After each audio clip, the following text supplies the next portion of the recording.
Hi, this is Vince. What do you think we're going to do today? Well, it's not going to be a big ass Bloody Mary. It's going to be an EZ Gazpacho. So here we go.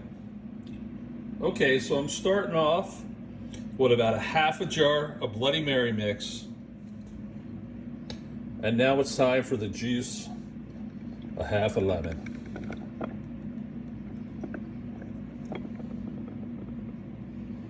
Okay. And now to cut up some veggies. So for jars this size, I'm going with about a half a white onion. And next will be, what else? The red, yellows, and green peppers. And then I'm going to use a couple of shakes of tagine. Now this is the reduced sodium version. They have several versions.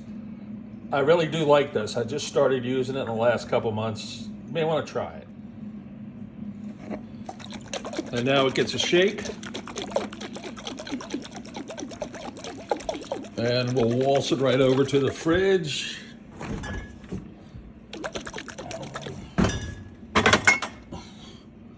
Probably let it sit overnight. Thanks for watching. This is Vince.